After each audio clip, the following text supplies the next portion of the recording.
in this episode of the Philippine Stars Wheels. The nice thing about Land Rovers is that the bodies are made of aluminum. And as it turned out, it was lighter, it was rust-free, and they just lasted a very long time. One thing I want to point out is, can you hear the engine? Nothing. Oh nga, no? It's so quiet. Just big surprise is it's a diesel. It's a 3-liter turbo diesel.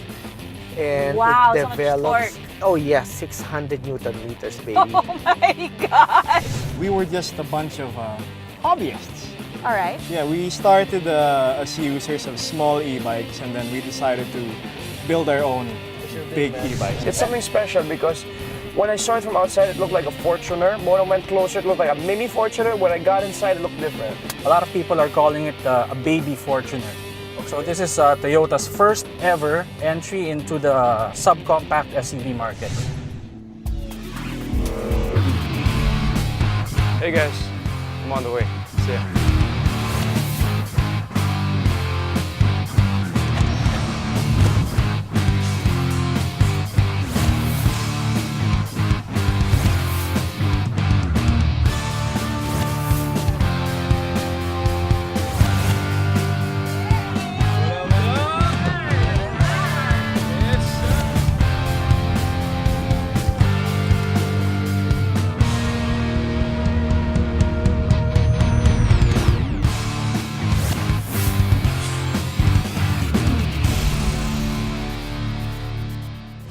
Hey everybody, it's Mateo Wichai. Welcome to another episode of the Premier Motoring Authority. This is the Philippine Stars Wheels. Alright, today we've got Manny and Angel to check out something new, the Land Rover Discovery. Watch this.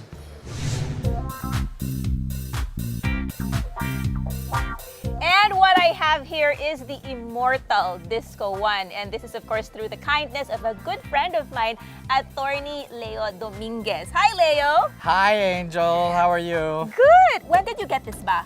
04. It was a Brit. He owned it. He was from Pangasinan. Do you know when this was first released? This is a 93. Have you made any mods to the Hardly vehicle? anything. I was very lucky because the previous owner had modified it, and it was the first, according to the community, the first Disco One to become off-road ready. This vehicle must have gone places and done so many things. We have a group in the Land Rover Club called Emergency Response Team. That's why this is here. And we do a fair bit of relief work, flood relief work mostly because our Land Rovers like to swim. Yes. I'm proud of this one. It can swim. I've had it up to here. No way, up to the hood? Yeah. What are your favorite features of it? Its engine. It's a 300 TDI. It's purely mechanical. Any jeepney mechanic who's dealt with the jeepney engine knows how to deal with it. It's basic. Does this Disco One have a name? Yeah, I call it Jesse because a few years ago, after I did some major maintenance work on it, somebody I admired, somebody in public service called Jesse, passed away in an airplane crash. And since this girl was already doing a lot of relief work and CSR work, I said I'd call it Jesse. Can we take a look inside the cabin? Yeah, hey. First of all, I love the steering wheel. It's big steering wheel. Yeah, I don't know. They don't look like this anymore. And then just the back. It has 7 seats. And then these guys invented the hump. If you'll notice that the Discos have a hump in the back to give headroom for adults to actually sit in the last row. Let's take a look at the engine. Sure. There. 300 TDI. 300 TDI. Sorry guys, it's dirty. It has 2 batteries, which is an aftermarket thing, which is meant to support my winch. The nice thing about Land Rovers is that the bodies are made of aluminum.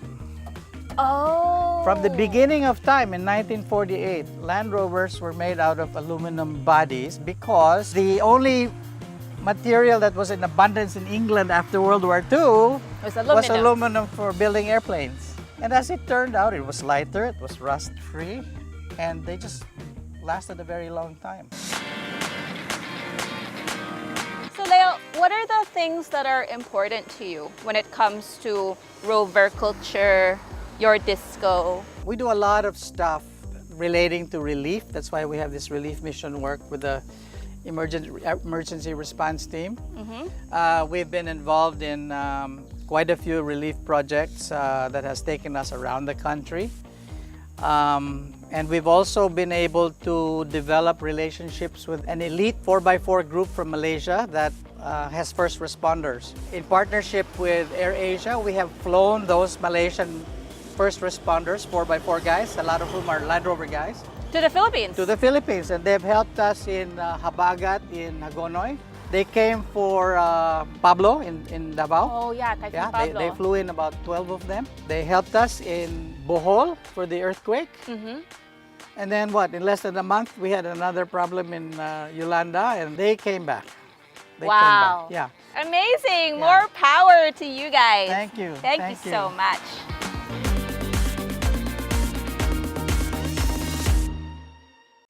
And from the old and to the new. Of course, Manny knows his cars very well, and that's why today he brought me a really awesome product. What we have here is the 2018 Land Rover Discovery HSE Ano yung HSE? High Spec Edition.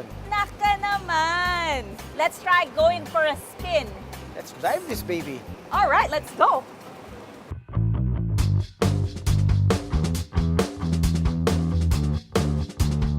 All right, so now we're about to discover the experience of being inside the Discovery. I love how it has the wood panels. And talagang gawa siya sa tunay na wood. Even the seats are super comfy. We are looking at a very big sunroof. Yeah, they have a panoramic sunroof up there. I like the leather that they use for the seats. Even the buttons here in the middle, they're all big. So, madali siyang pindutin. Even the steering wheel, it's bigger than what we're usually used to in most new cars. And the reason for that is because this thing is really made to go off-road. And when you go off-road, especially in extreme conditions, a lot of times you'll be wearing gloves. Yes. So you can't have those tiny buttons you see in most cars. You should be able to operate all the controls even with thick gloves. So that's why all the knobs, all the switches, they're huge and they have a lot of space in between.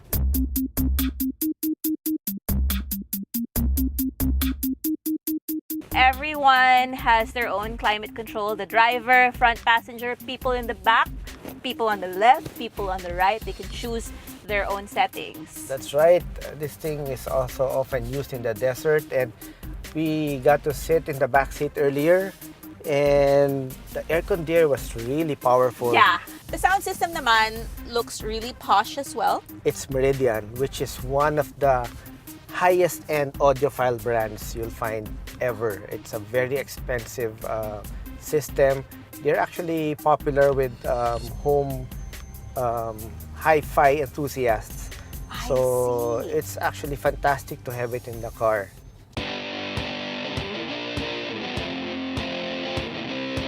How does it feel driving the car naman? Handles well? Does it feel heavy? It feels light, very light. One thing I want to point out is, can you hear the engine? No. Nothing. Oh nga, no? It's so quiet. And of course, a lot of gasoline engines now are very quiet. But the big surprise is it's a diesel. I swear I don't hear anything. Nothing, right? It's a 3-liter turbo diesel.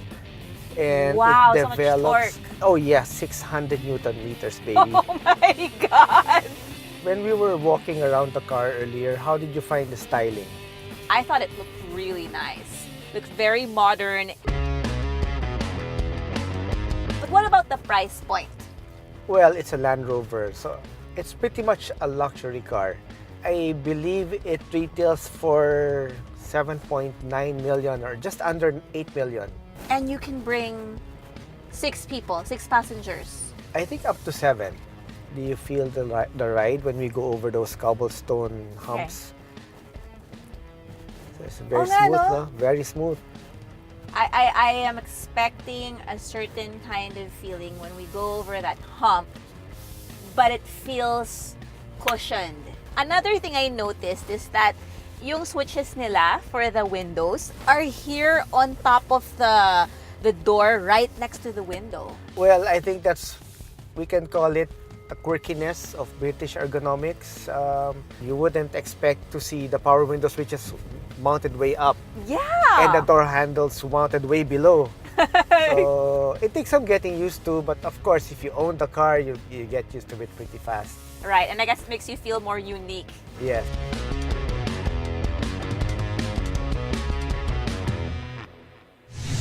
So I'm currently with the men of Apocalypse e-motorcycles. We have Gabriel and we have Mon. We were just a bunch of hobbyists. All right. Yeah, we started as users of small e-bikes, and then we decided to build our own big e-bikes.